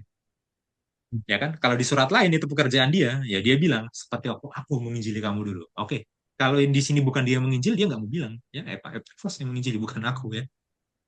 Ya, sampai di sini Bill. Silahkan tanggapannya. Iya. Dan nanti kita akan lihat ya di sepanjang pelajaran kita ya. Maksudnya eh dia nggak pernah ke Kolose, asumsi besarnya seperti itu ya. Dia nggak pernah ke Kolose. Tentu siapa namanya Epafras ini dalam menginjil ke Kolose dia pasti refer to Paulus, pastilah. Ya, Waktu aku ya, ke ya. Efesus, aku ketemu satu orang ini gini gini gini gitu kan. Dia Nama Paulus sudah harum lah di Kolose. iya udah harum gitu. Dan Hmm. mungkin itulah kenapa seperti kutipan Nyonya White tadi, sehingga tulisan Kolose ini apa ya memiliki bobot yang tinggi bagi orang Kolose itu sendiri gitu kan. Mungkin bagi mereka, wah, eh, jadi ini orang yang selama ini kita dengar gitu ya. Bisa jadi. Jadi ini orang yang selama ini dikatakan oleh Epafras. Dan kalau tadi Mas Hansen meng-highlight bagaimana Paulus ini adalah penginjil yang rendah hati dan dia itu tidak to credit ya terhadap apa yang dia tidak lakukan, gitu kan? Ya dia memberikan respect kepada Epafras karena itu hasil penginjilannya. Tapi di saat yang sama dia adalah seorang eh, pastor, boleh saya katakan, yang sangat apa ya, yang luar biasa banget ya. Padahal kan itu bukan cuma dia logikanya. Hmm, hmm, Ya kalau hmm. Filipi itu cuma dia, gitu kan? Ya. Karena Dia dia yang bangun mendirikan di situ. gereja di sana. Nah Hmm. ini kan bukan jemaat dia secara langsung. Artinya kalau kita pikir, ya untuk apa dia terlalu concern terhadap Kolose gitu. Nah tapi ya itulah yang saya highlight dari Paulus ya, dia orang yang secara pastoralnya itu tinggi banget ya, value pastoralnya ya. Bahkan jemaat hasil orang yang dia injili pun dia masih pikir gitu. Dan bukan hanya itu, tentu eh, ada hikmat dari Tuhan juga. Roh Kudus tentu pasti bekerja bahwa ya sebagaimana latar belakang tadi, Kolose ini mendapat banyak banyak sekali pengaruh dari luar, dari Ya. dewa-dewa, dari agama pagan, sehingga bukan hanya Paulus itu eh, memiliki value pastoral yang tinggi, tapi mungkin dia lihat ini ada kemungkinan murtad yang tinggi juga di Kolose, gitu ya, akibat pengaruh yang luar biasa tinggi dari penyembahan berhalanya. Gitu.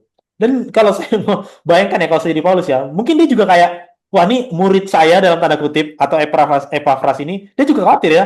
Wah ini dia balik menginjili sini, kotanya ini steep on pagan religions gitu kan. Wah gimana ya dia? Ya mungkin dia ada kayak gitu juga ya, kayak rasa memiliki tapi bukan secara langsung gitu. Tapi dia khawatir terhadap si Epafrasnya ini gitu kan. Dan ya itu poin yang saya notice ya dari latar belakang ini. Mungkin itu Mas Hansen. Ya. Apa ada kutipan Bill yang mau ditampilkan? Ini ada satu kutipan dari Lift Him Up, halaman 264. Surat kepada jemaat Kolose dipenuhi dengan pelajaran-pelajaran yang sangat berharga bagi semua orang yang terlibat dalam pelayanan Kristus. Pelajaran-pelajaran yang menunjukkan ketulusan tujuan dan keluhuran cita yang akan terlihat dalam kehidupan orang yang dengan benar mewakili juru selamat.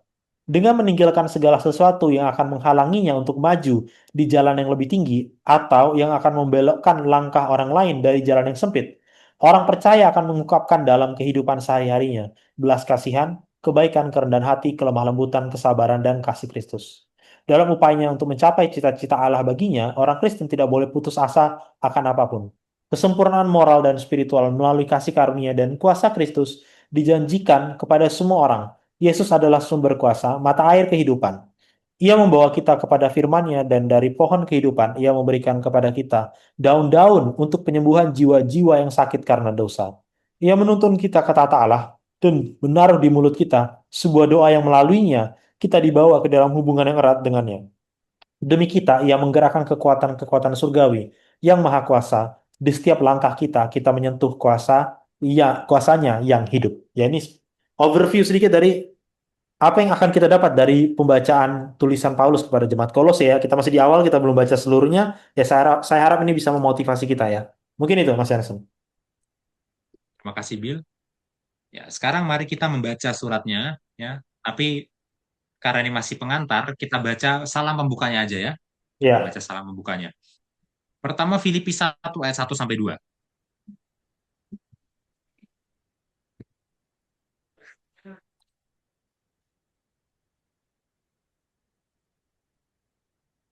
Oh. Filipi 1 ayat 1 sampai 2. Dari Paulus dan Timotius, hamba-hamba Kristus Yesus, kepada semua orang kudus dalam Kristus Yesus di Filipi, dan dengan para pemilik jemaat dan diakan. Kasih karunia dan damai sejahtera dari Allah, Bapa kita, dan dari Tuhan Yesus Kristus menyertai kamu. Oke. Kita bandingkan dengan pembukanya surat Kolose. Kolose 1 ayat 1 sampai 2.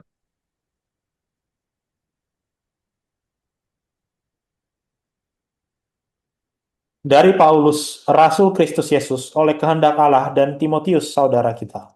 Kepada saudara-saudara yang kudus dan yang percaya dalam Kristus di Kolose, kasih karunia dan damai sejahtera dari Allah Bapa kita menyertai kamu. Ya, salamnya khas ya, ya Hmm. kan? Dari Paulus dan bla bla bla bla ya. Kemudian isi karunia dan damai sejahtera dari Allah Bapa kita dan dari Tuhan kita Yesus Kristus menyertai kamu. Ya, ada perbedaan tipis tapi kira-kira format salamnya sama ya antara Hmm. Filipi dan Kolose. Bukannya dibandingkan dengan suratnya yang lain juga kira-kira kayak gitu format salamnya dia. Nah, perhatikan Paulus menyebut audiens yang di Filipi, penerima surat yang di Filipi, dan Paulus menyebut penerima surat yang di Kolose dengan sebutan yang kira-kira sama, yaitu orang-orang kudus atau saudara-saudara yang kudus. Ya, nah ini tentu saja kalau kita bacanya salah, ini konotasinya bisa berubah ya. Karena kalau kita dengar orang-orang kudus, para kudus ya, ya kita akan eh, bisa-bisa kita berpikir tentang para santo dan santa dari Gereja Katolik Roma ya. Misalkan para kudus doakanlah kami gitu misalkan. Berdoa ke para kudus ya. Yang tentu saja itu dokter yang tidak alkitabiah, jelas ya. Tapi di sini para kudus itu bukan berbicara tentang santo-santa itu ya.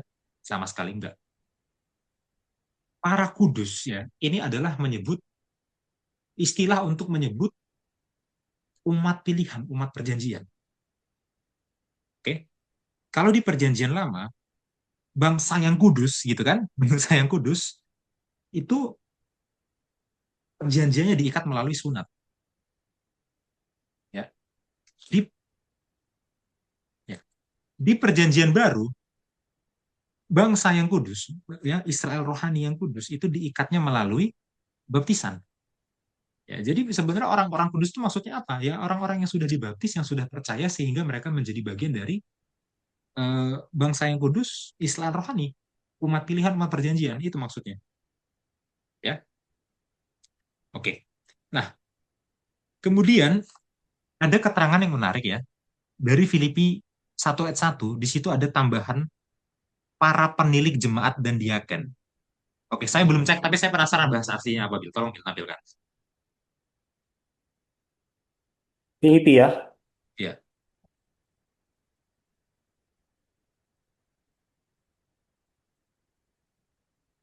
1 ayat 1.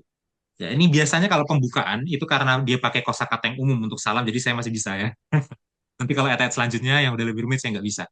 Ya, Paulus, Kai, Timoteos, ya Paulus dan Timotius, Douloi, hamba Kristu, Kristu Yesus, ya, hamba Kristus Yesus.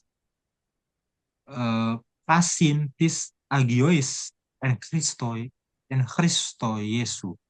Ya, ya orang-orang kudus kepada orang-orang kudus dalam Kristus Yesus. Tuis susin en Filipis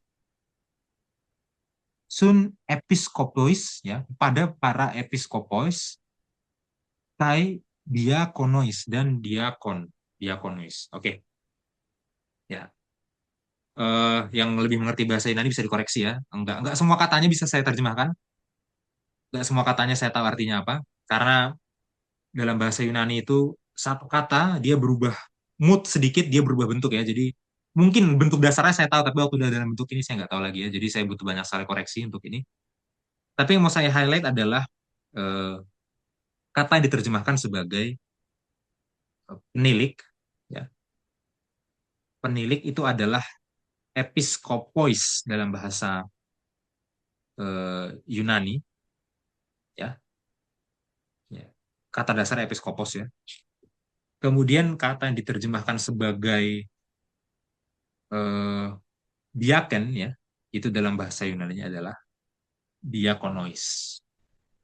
Oke. Ternyata kalau di surat Filipi ada orang-orang kudus, di surat Kolose ada orang-orang kudus, di surat Filipi orang-orang kudus ini dihubungkan dengan para pendidik dan para diaken, ya, para episkopos dan para diakonois. Ya, artinya apa? Surat ini memang ditujukan untuk semua orang kudus yang sudah dibaptis, yang sudah menjadi bagian dari umat Allah, umat perjanjian. Betul. Tapi ada perhatian khusus untuk para pemimpinnya, untuk para peniliknya, untuk para penatuanya, untuk para diakonnya. Sekali lagi ya, surat ini memang dikirim untuk semua orang kudus, maksudnya semua orang Kristen yang sudah dibaptis. Tapi ada perhatian khusus kepada para pemimpinnya, yaitu para penilik, penatua, dan diakon. Gitu ya. Nah, ini menarik ya, karena sebenarnya konsep episkopos, diakonos, itu lebih dominannya itu ada di surat Paulus yang lain. Ya, ada di surat 1 Timotius, 2 Timotius, dan Titus. Itulah yang disebut dengan surat-surat pastoral. Ya, kalau yang kita pelajari sekarang adalah surat-surat penjara. Ada lagi yang lain nanti namanya surat-surat pastor. Ya. Nah, dan itu sebenarnya bukan hanya dua ya. Yang kita baca di sini ada dua, ada episkopos dan diakonos ya. Tapi kalau kita baca di 1, 2 Timotius dan Titus, ada satu lagi yang disebut dengan presbut presbuteroi. Yes, ya itu bisa beda akhiran ya, tergantung kasusnya apa ya. Bisa presbuteros, bisa presbutero ya. Ya maafkan saya kalau salah secara grammar ya. Presbuteroi. Nah, eh, ada memang perbedaan pendapat ya di antara aliran-aliran kekristenan, di antara denominasi kekristenan tentang memahami jabatan-jabatan ini.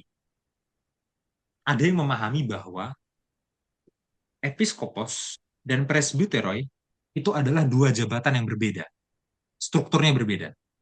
Ya, jadi episkopos itu ada di atasnya presbyteroi, ada yang memahaminya gitu. Oke?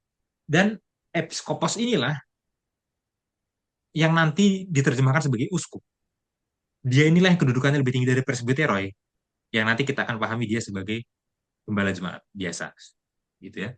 Dan uskup, dari semua uskup yang lebih tinggi dari presbyteroi, ada satu uskup yang paling utama, dia adalah uskup yang di Roma, yang disebut dengan paus. Ya, ini adalah pemahamannya Gereja Katolik Roma ya. Jadi Gereja Katolik Roma memahami hierarki episkopos dan presbyteroi itu terpisah. Baru di bawahnya lagi diakonos ya. Tentu ada versi feminimnya juga ya dalam bahasa Yunani-nya. Jadi diakon itu ada yang laki-laki, ada yang perempuan. Nah, bagaimana dengan Gereja Advent memahaminya? Gereja Advent ya, dan bersama dengan banyak protestan-protestan yang lain ya. Jadi ini bukan hanya Gereja Advent sendiri, dan bersama protestan-protestan lain kebanyakan itu memahami episkopos dan presbyteroi itu bukan dua jabatan yang berbeda, tapi ini adalah satu jabatan yang sama dengan dua sebutan. Ya, makanya kita nggak punya konsep uskup, nggak punya konsep uskup. Apalagi ada uskup yang utama di satu kota tertentu, ya di Roma misalnya gitu enggak ya. Memang sih ada jabatan fungsional, ya, ada misalkan ketua conference, ketua uni, ketua GC ya. Tapi itu jabatan fungsional, bukan berarti apa pengurapannya ya, pengurapannya itu beda. Ada pengurapan yang lebih tinggi daripada yang satunya, enggak. Itu jabatan fungsional aja, gitu ya. Nah, jadi kalau memang kita mau pelajari lebih detail ya, tentang penilik jemaat, tentang diaken, organisasinya bagaimana ya, itu ada di surat yang lain. Tapi setidaknya di sini disinggung. Artinya apa? Surat ini juga punya perhatian bukan hanya untuk jemaat umumnya, tapi untuk pemimpinnya juga. Dan yang kedua gini, ada beberapa dari orang Advent gitu ya yang berpendapat bahwa organisasi itu nggak penting, ya. Yang penting itu hanya hubungan pribadi. Tentu saja hubungan pribadi penting ya, itu jelas sekali. Bahkan kita bisa bilang pilihan untuk kebenaran dan kesesatan itu ada di pribadi kan gitu ya. Kita yang memilih sendiri kan. Tapi bukan berarti institusi gereja itu nggak ada value-nya. Dan institusi gereja itu bebas diabaikan. Asal kita pribadi pilih yang benar, udah bebas mengabaikan institusi gereja. Enggak. Kalau kita pribadi sudah pilih yang benar, itu harus bergabung dalam satu organisasi gereja, institusi gereja, dan institusi gerejanya ini harus diatur dengan sistem jabatan yang sesuai dengan 1 Timotius, 2 Timotius, dan Titus. Ya, jadi hentikanlah itu pemikiran-pemikiran untuk anti organisasi itu nggak penting. Yang penting itu adalah pilihan pribadinya. Ya, itu sama-sama pentingnya. Yang satu nggak boleh menghilangkan yang lain gitu ya. Gitu. Jadi waktu kita berpikir tentang gereja ya jangan cuma Wahyu 12 gitu ya, gereja yang benar, umat yang sisa. Oke, itu masalah nubuatan tentang gereja yang benar ya ke zaman, betul. Tapi kan juga bahwa struktur penatua, struktur gembala, struktur diakon itu ada ya, diinstitusikan itu kriteria-kriteria untuk para pemilik jemaat disebutkan kok di situ. Ya kan? Kalau kita baca itu ya, Bill pasti pernah baca itu 1 Timotius, 2 Timotius, Titus ya. Ya, dan mungkin kalau itu kita pelajari dengan lebih baik lagi ya, cara kita untuk berorganisasi untuk mengambil keputusan lebih baik lagi gitu loh. Karena kita pikir keputusan yang kita ambil itu hanya untuk masalah garis besar doktrinnya gitu loh. Tapi masalah Hmm. organisasinya itu nggak ada di sini. Organisasinya nggak ada di sini, padahal ada ya. Dan baru di pembukaan surat Filipi, Paulus bilang ke orang-orang ini, pemimpin-pemimpin ini penting juga ya, gitu ya. Dan itu panjang lagi kalau kita mau bahas ya. Apalagi sekarang topiknya adalah surat-surat penjara, bukan surat-surat pastoral ya, tapi bagus kalau sedikit disinggung ya. Di pelajaran sekolah sahabat hari Kamis, Clinton Wahlan hubungkan sedikit ke sejarah GMHK ya di zamannya Iya. James White ya. Ya, tapi saya kurang paham, jadi saya belum berani menjelaskan. Jadi kita lanjut aja, gitu. Silakan. Iya. Namun Oh, ya Bill mau jelaskan sejarah gerejanya itu. belum lah, belum. Saya belum paham soal itu. Maksudnya gimana? Iya. Ya tentu karena dia ini ya, dia itu pakarnya sejarah gereja. Tapi maksudnya eh, mungkin penulis kelas kita Clinton Wahlen itu melihat pengalaman Paulus itu aku baca di pelajaran hari Kamis itu kalau kita lihat ya bahwa pengalaman pengalaman Paulus itu juga dirasakan kepada penatua-penatua gereja kita atau awal-awal didirikan gitu kan. Artinya kalau saya nggak salah mungkin saudara yang lebih pakar gereja boleh boleh koreksi tapi eh, ada perhatian khusus terhadap bagaimana gereja kita ini secara institusi, secara organisasi itu bergerak. Artinya, oke, ya kan memang awalnya gereja kita itu kan berdiri bukan karena mereka mau organisasi tertentu kan, karena Iya, iya. karena penyelidikan Alkitab itu nggak usah didebatin. Tapi seiring bertambahnya jumlah, seiring bertambahnya misi yang harus dikerjakan, maka institusi itu diperlukan. Dan di dalam institusi itu penunjukan orang yang tepat itu diperlukan. Siapa yang mimpin Iya. redaksi ini, siapa yang mimpin Adventist Review, Review and Herald siapa gitu kan. Terus siapa yang harus diutus ke Eropa, siapa yang harus diutus ke Asia. Nah, penunjukan-penunjukan itu, pengangkatan-pengangkatan itu kan hal teknis yang mungkin kita pikir nggak ada hubungannya dengan perkembangan misi gitu kan. Jadi kita asal pilih aja atau misalnya gimana gitu. Nah, nggak kayak gitu. Kalau aku lihat dari penjelasannya Clifton Wahlen ya di sini, bahwa ya memang kita harus menaruh concern perhatian khusus juga terhadap hal seperti itu yang tampaknya teknis karena Paulus juga menaruh perhatian yang sama kepada para Hmm. pemimpin gereja jadi dia tarik ke dalam tulisan ini gitu ya Iya. artinya ya kita nggak bisa memisahkan itu balik lagi ke tadi ya Mas Henson bilang kita nggak bisa memisahkan antara oke teologinya apa doktrinnya apa tapi ya kita hidup dalam komunitas orang percaya ya kita harus perhatikan itu juga gitu kan bagaimana seorang pendeta itu berperilaku bagaimana penatua jemaat itu berperilaku bagaimana anggota menghormati para penatua gereja gitu kan bagaimana para penatua gereja rendah hati kepada para anggota ya itu kan penting gitu ya Dan Hmm. dalam interaksi ini itu concern Paulus juga. Jadi saya rasa nggak ada concern yang sama, tidak berbeda. Itu yang saya tangkap dari maksudnya Wahlin di sini ya, bahwa concern yang sama masih berlaku bahkan pada saat gereja Advent itu baru didirikan gitu, baru dibentuk dan baru diorganisir, masih masih inilah masih baru dimulai lah. Nah, artinya semangat yang sama harus diteruskan bahkan sampai saat ini gitu ya. Mungkin itu kalau yang saya tangkap. Iya, oke. Terima kasih, Bill. Eh, apa ada kutipan sampai sini? Enggak, Nggak ada ya. Ya, ini sudah selesai sebenarnya ya. iya. Eh, Kan depan kita akan lanjutkan ke ayat-ayat selanjutnya dari surat Filipi dulu ya, terutama. Baru nanti di pelajaran-pelajaran berikutnya yang Kolose. Dan nanti pekan depan ada ayat yang sangat terkenal itu ya untuk orang-orang bucin ya. Ya. Saya bacakan aja ya. Ya, aku mengucap syukur kepada Allah setiap kali aku mengingat kamu gitu ya. Iya. Nah, kita akan pelajari ayat itu dalam konteks aslinya ya. Ya, bukan hanya dalam konteks bucinnya, dalam konteks aslinya. Untuk pelajaran kali ini, rangkumannya adalah di bagian pertama, eh, kita berbicara tentang latar belakang penulisan surat Filipi dan Kolose. Ya, ditulisnya di penjara. Oke. Tapi waktu di penjara di mana? Di kota mana? Ya, ada perdebatan Efesus, Kaisarea, atau Roma. Ya, Romanya ini kota Roma maksudnya ya. Karena kalau kerajaan Roma, tiga-tiganya di kerajaan Roma itu. Iya. Kotanya, kota Roma. Ya, eh, ya kalau kita pahami Efesus ya, nggak ada bukti bahwa Paulus pernah dipenjara di Efesus secara alkitabiah. Meskipun kita harus akui juga tidak ada bukan berarti tidak terjadi ya, tapi seenggaknya saksinya lemah gitu ya. Kalau tidak ditulis saksinya lemah. Saksi yang lebih kuat adalah Paulus dipenjara di Roma, itu jelas. Ya, di pasal-pasal terakhir kisah para rasul ya, dia dipenjara di Roma itu, jelas sekali. Dan di situ ada penyebutan praetorium ya, istilah Yunani yang disebut dari bahasa Latin, praetorium. Dari konteksnya, praetorium itu bukan merujuk kepada bangunannya, tornya, tapi merujuk kepada orang-orangnya, pegawai-pegawai istananya. Dan pegawai-pegawai praetorium itu cuma ada di ibu kota, cuma ada di kota Roma ya. Jadi kemungkinan besar, bahkan hampir pasti gitu ya, Paulus menulis surat ini waktu dia dipenjara di kota Roma. Tahun 60 sampai 62 Masehi. Ya, itu poin pertama ya. Eh, ya, mungkin bisa dimasukkan ke poin 1B ya. 1B itu adalah eh, kesaksian dari Bapak Apostolik Ignatius ya, seberapa kejamnya pemenjaraan di Kaisaran Roma itu ya, itu juga pentingnya untuk kita bisa relate terhadap pengalamannya Paulus ya. Itu lalu yang kedua, ini saya nggak akan jelaskan lagi ya karena tadi udah panjang lebar.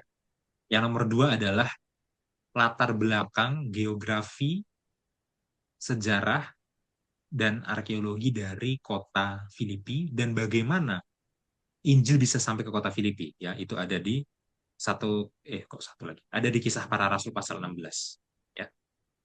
Ya, geografi, sejarah, arkeologi, terpisah, Wil, sejarah dan arkeologi Iya, terpisah, dan maklum. bagaimana Injil bisa sampai di kota itu ya, Kisah Para Rasul 16 ya. Ya, untuk bagian nomor dua ini saya benar-benar sangat menyarankan pakai peta ya. Loh, tapi saya nggak punya peta. Kalau saudara punya Alkitab, saudara punya peta. Iya. Ya, ada di belakang Alkitab saudara. Ya, kalau saudara bingung peta yang mana, coba cari Perjalanan Misionaris Paulus yang kedua, itu judul petanya ya. Itu bisa pakai peta yang itu. Dibaca dulu, dipelajari, nanti sampaikan di kelas ya. Atau yang punya tablet bisa pakai peta dari Step Bible ya, tampilkan aja tabletnya gitu kan, enak ya. Oke.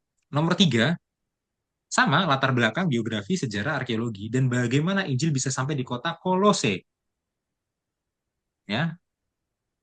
Ya, itu di kisah 19 dan Kolose 1 ayat 7. Ya,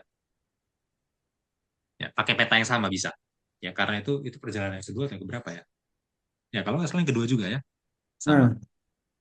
Karena kisah 19 kan setelah kisah 16 ya, dan kalau nggak salah itu belum sampai ke perjalanan yang ketiga. Ya, Hmm. udah lama juga nggak belajar kisah para rasul. Oke, eh, nomor 4 adalah salam pembuka dari masing-masing surat. Ya. Salam pembuka ini terutama untuk membahas penerima pesannya ini siapa. ya, yang disebut sebagai orang-orang kudus, yang disebut sebagai diaken, penilik, itu kan yang menerima pesannya kan. Ini siapa mereka ini? Ya, kita udah bahas penulisnya, udah bahas konteks kotanya, kita bahas penerima pesannya. Ya, isi teologi dan aplikasinya ya belum, belum ya. Ini latar belakangnya dulu. Dan ini ingat baik-baik ya, karena tanpa pelajaran ini kita akan bingung ini menghadapi pelajaran-pelajaran selanjutnya ya. Kita Iya, bisa tafsir bebas nanti gitu ya. Tapi kalau udah ada latar belakang awal ini ya, saya rasa tinggal baca ke depannya itu pasti udah bisa apa cukup mengerti lah apa maksud dari surat Filipi dan Kolose. Ya, sampai di sini Bil ada tambahan? iya. Saya rasa walaupun bagi saudara-saudara mungkin ini sangat membosankan, ngapain kita belajar ini semua gitu ya. Ya tapi biasanya juga gitu ya, kita belajar satu kitab itu kita belajar latar belakangnya dulu. Kalau misalnya itu Iya. pelajaran sekolah sahabatnya terhadap satu kitab tertentu ya. Bahkan kalau Iya. tematik pun latar belakang tetap latar belakang dulu ya, atau gagasan awal lah istilahnya gitu ya. Tapi ini karena Hmm. kita bahas kitab, tentu harus kita bahas penulisnya siapa, ditulis kapan, di mana gitu ya. Karena itu kurang lebihnya memahami emosi, memahami latar belakang, concern penulis itu pada saat menulis ya. Dalam hal ini Filipi dan Kolose gitu, yang ditulis oleh Paulus. Eh, ya, saya cuma bisa bilang biarlah kita semangat untuk satu triwulan ke depan. Ini pelajaran yang sangat bagus. eh Ya kalau saya kutipannya eh, Wahlen ya yang nulis ini dia bilang bahwa bagaimana kan judulnya menyatukan surga dan bumi ya dia bilang bahwa bagaimana ternyata jarak Tuhan dan manusia itu tidak sejauh yang kita pikir. Itu unik kenapa dia bilang kayak gitu karena di saat yang sama Paulus tuh lagi di penjara dan menulis kepada orang yang jauh. Gitu kan. Dan Iya. Paulus dan Tuhan tuh lebih jauh lagi dibandingkan jarak Paulus dan mereka semua. Gitu kan. Nah, itu saya rasa tema yang unik ya. Kenapa mungkin dia pilih judul ini menyatukan surga dan bumi dan di desainnya itu ada tangan Tuhan gitu ya. Dia menjangkau kepada manusia. Ya itu luar biasa ya. Nanti kita lihat. Mungkin itu kalau dari saya Mas Hansen. Iya, ini tema ini juga ada di surat Efesus ya. Hmm, Kalau coba buka Bil Efesus 1 ayat 9 dan 10 ya. Yang mana Efesus itu surat penjara juga loh. iya. Jadi ditulisnya ada empat tadi kan. Jadi kita pelajari dua di antaranya, tapi ada empat surat penjara ya. Coba Bil ayat 9 sampai 10.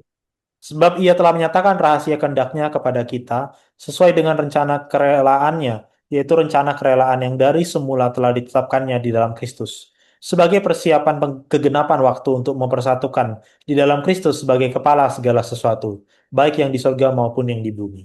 Ya, jadi Kristus kepala segala sesuatu mempersatukan semua yang ada di surga dan yang ada di bumi ya. Semua Iya, malaikat dan semua manusia disatukan jadi satu umat Tuhan yang sama gitu ya. Ya. iya, Jadi kalau dibilang ya, eh, apa sih komunitas terbesar di seluruh alam semesta ini ya? Ya komunitas kekristenan. Karena membernya selain yang ada di bumi ini, membernya ada di surga juga, malaikat-malaikat itu ya. iya, Ya. Dan beberapa membernya itu ada manusia yang udah bangkit ya, ada Musa, ada Elia, gitu ya. Jadi betapa besarnya privilege menjadi seorang Kristen gitu maksudnya ya. iya, Betapa besarnya kebanggaannya ya. Kita berada dalam satu ikatan besar di seluruh alam semesta, yang ikatannya bukan hanya di bumi tapi di surga juga, dan kepalanya adalah pencipta sendiri, hmm, Tuhan sendiri ya. Ya, ya saya merinding nih. Jadi maksudnya kalau kalau memang kekristenan itu sebesar ini, dia sangat worth it, dan penderitaan semacam apapun itu nggak akan bisa menghancurkan itu karena dia sebesar itu. hmm, Dia nilainya sangat besar harganya, nggak ada satupun yang lebih berharga dari itu. Bayangkan persatuan yang di surga dan di bumi, coba bayangin. Persatuan satu negara aja kita udah pikir itu besar banget kan. iya, Persatuan segala sesuatu yang ada di surga dan di bumi, kepalanya Kristus sendiri, coba bayangin. Ya, ya siapa yang nggak mau masuk ke organisasi itu gitu loh. iya, Ya, apa penganiayaan, penjara yang bisa memisahkan itu nggak ada gitu ya. Ya itu Efesus membahas itu dengan sangat dalam ya. Dan iya, di ya sebenarnya hampir semua surat penjara itu ngomongin hal-hal yang mirip-mirip ya, tumpang tindih ya gitu sih. iya, iya. Mungkin itu yang dirasakan Paulus ya, jadi makanya dia pikir itu. Tapi ya kita lihatlah eh, bagaimana kelanjutan pelajaran ini. Jangan lupa kita ikuti pelajaran sekolah sahabat kita terus ya, dan nonton impromptu. Oke, Ya. sampai di sini saudara-saudara pelajaran kita. Saya akan tutup di dalam doa. Mari kita bersatu di dalam doa. Bapa di surga, terima kasih atas pelajaran yang kau berikan kepada kami. Kami ini adalah manusia yang terbatas. Bantu kami untuk bisa mengerti pelajaran-Mu, bisa membagikannya kepada orang lain, Tuhan. Persiapkan hati kami untuk belajar satu triwulan ini, Filipi dan Kolose. Bantu kami Tuhan supaya kami boleh mengerti. Terima kasih Tuhan Yesus. Kami berdoa dalam nama Tuhan Yesus. Amin.